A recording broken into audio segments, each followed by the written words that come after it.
somebody is willing to represent Brazil, represent that part of the world on a global stage, and that's Killerxinok going up against Guiexceptional, who usually doesn't play this Kano that we're seeing here. Gui pretty much Cetrion, but a lot of people are playing Kano because there's a lot of messed up stuff, very, very good stuff when it comes to that acid toss once he does get you there in that corner.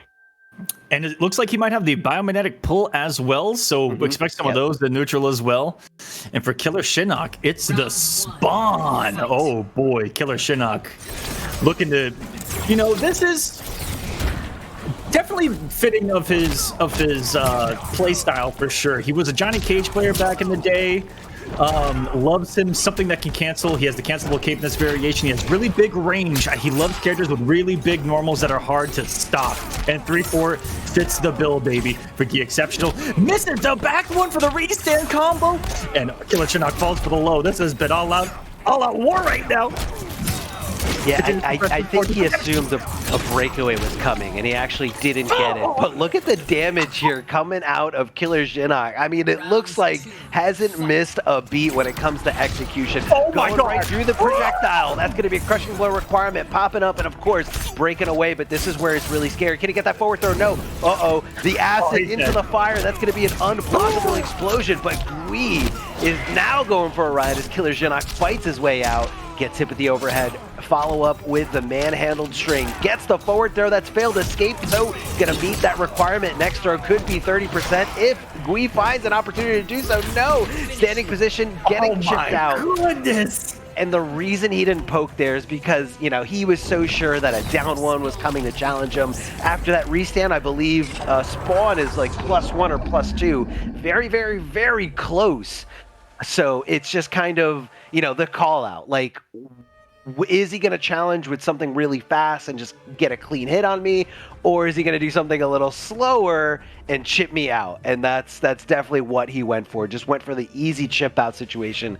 So it just kind of came down to that one specific call out. I could have gone either way, though. That was tough. Can't believe that he got hit by the Kano fire. I want to say that he was put into hit advantage.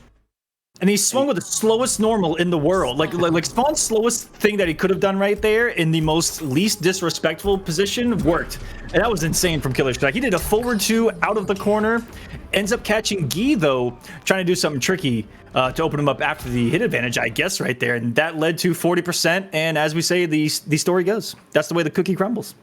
Right, that's right. And I think the most important part about that situation is when he got caught in the corner, he did not panic. A lot of players panic. A lot of players are looking to jump. A lot of players are looking to disrespect. But Killerxinok waited for the opportunity for him to block and then challenged right away. There's the biomagnetic pull, a very tricky thing that you always kind of want to watch out for. It's super unsafe, but it's just one of those moves that just kind of leads into some good damage, a good situation, and you're just always on guard against. And 3-4 from Spawn, that hitbox just kind of reaching out there. Hopping over the other side. I don't know if that was an input error or if he's just kind of doing it. What? Okay, so the acid hits the projectile.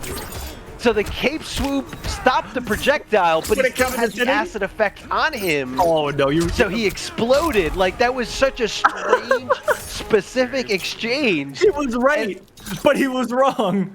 How are you going to be both? Fight. But...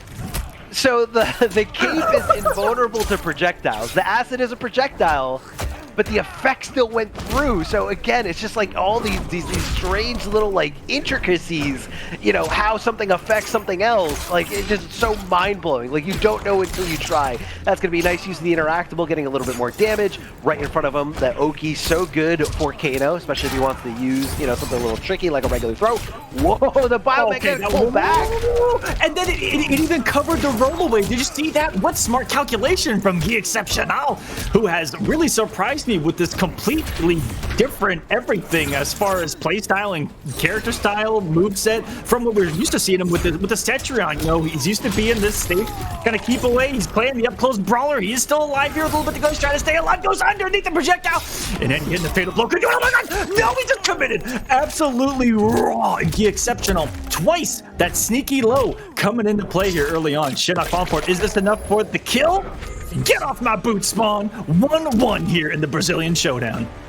I love the animation or the freeze on that fatal blow at the end, where like Kano, it almost looks like Kano is like looking at the camera as he like kicks the body over to the other side, like with the knife boot just like in them, and just kind of like stares. He just looks like it is so. I love seeing it. Like even in just these like fatal blow animations, like they have so much character in them. The way that they just play everything out. So that was a absolutely dirty thing he did to him, because it definitely wasn't a hit confirm.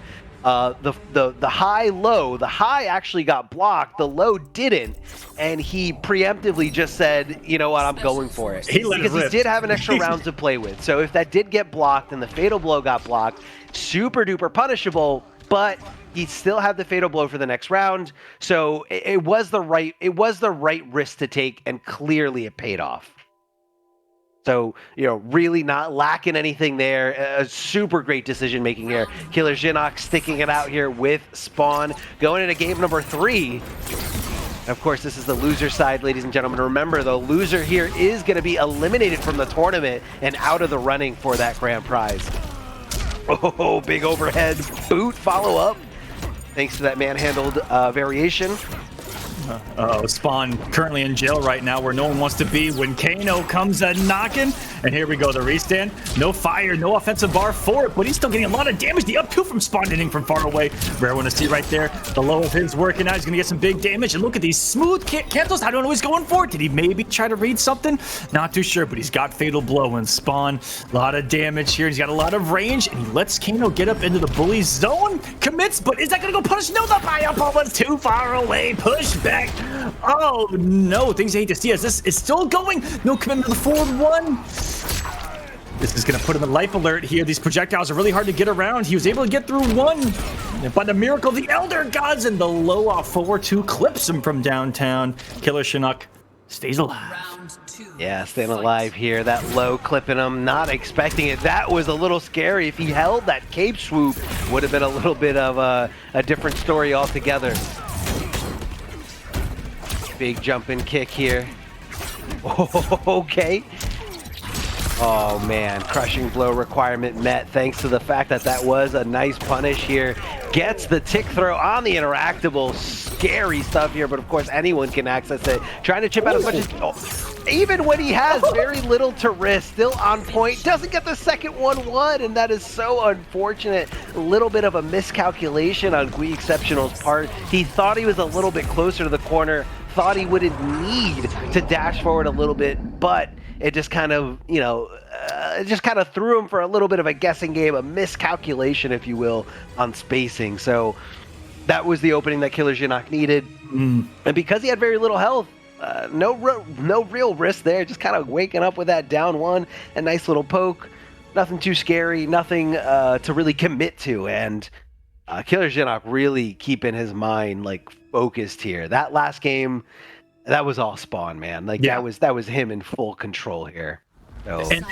And what a character to have to pull that off with, right? This character, as we now get the Cetrion pick that we are used to, and this matchup is going to be 1,000% different, which we're talking here in a second. But he has been abusing what makes Spawn so great, right? Those huge normals from a distance that are very hard to simply beat once they're active. He starts to bully you, the safety of the projectile, the non-amplify.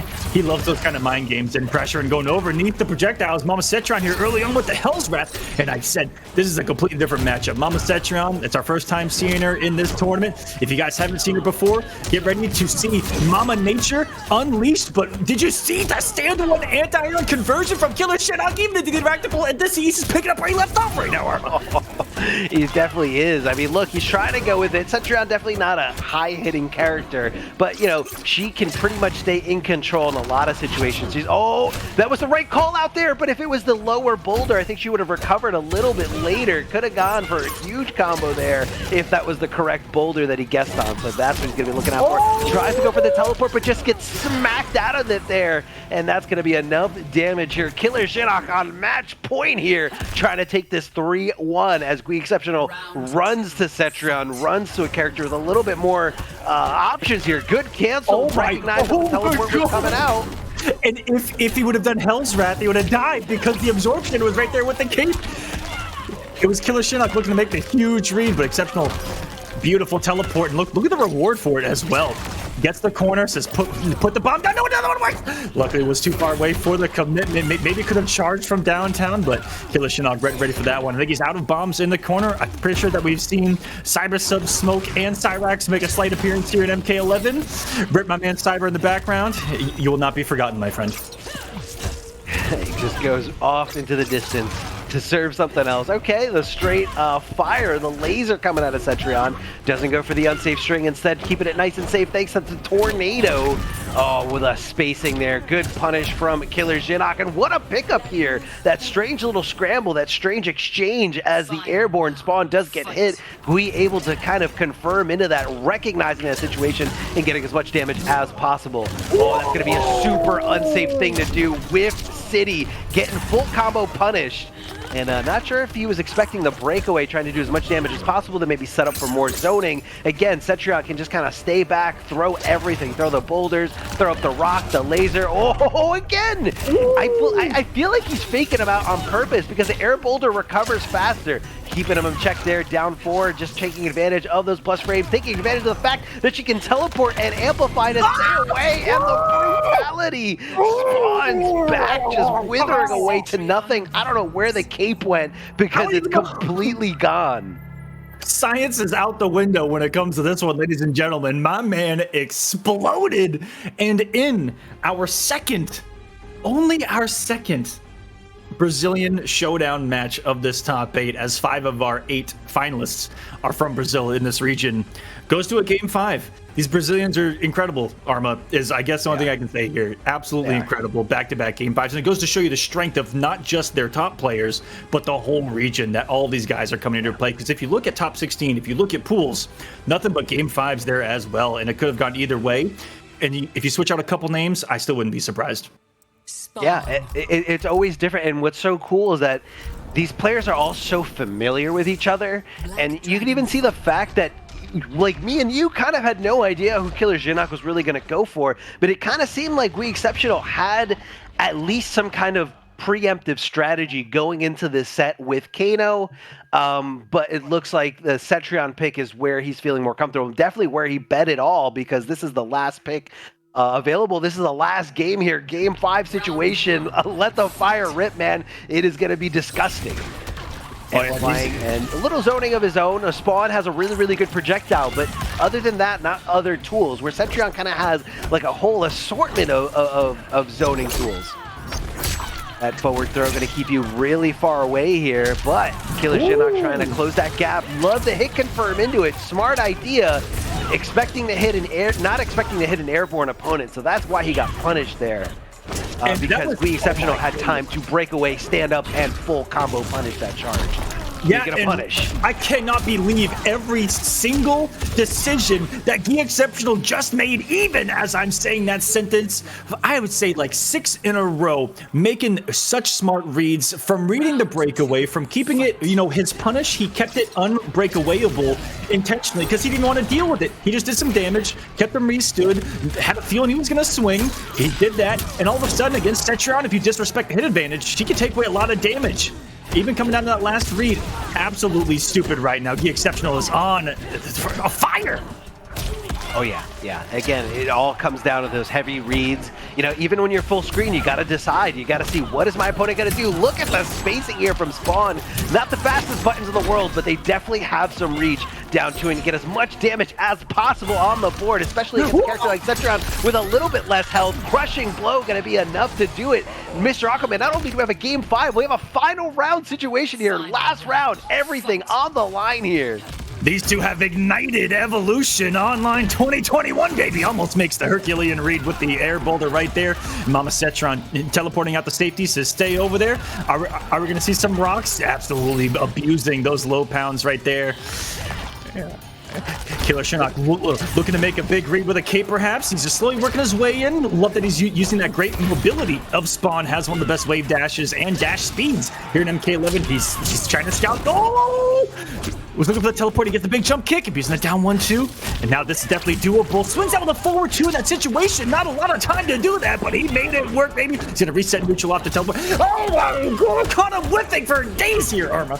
The fabric of the cape just barely missing, barely tickling the shins of Cetrion. That is super unsafe. But again, Cetrion doesn't have huge damage output when she doesn't have access to those crushing blows anymore. Gets the forward throw here, gonna push her close to the corner. But we all have seen her teleport out of there. Is he looking for it? Yes, he is. So that's why he's not giving it to him. Big jump in, has the breakaway. She's got no more bar for the rest of this game. Neutral jump kick, and she's backdashing away. She is getting away so quickly. The best backdash in the game, but now she just got hit by it. Gui looking a little shook right now as Killerxinok closing the gap, and he just teleported. No! Shut it down. Shut the exchange. Are you kidding me? Are you kidding me? Shut the whole production down. That was absolutely ludicrous. That should be illegal. That was masterful Mortal Kombat 11 from Killerxinok. You want to talk about clutch? My man's clutch level is over 9,000. That was disgusting. So good. Again, the flawless block timing, so specific, so like a tiny little window. Basically, you have to block as late as possible. Recognize that you blocked as late as possible with the flawless block animation or the glow, and then you just up to launch him. He went right into the fatal blow, and that is the use of pretty much every single defensive resource you have there. What a god, man. Killerxinok is just killing it. And yeah, just like Mr. Aquaman's doing it. This was sweaty. This was absolutely sweaty, but hey man, this is the lower bracket. This is the losers bracket. We're definitely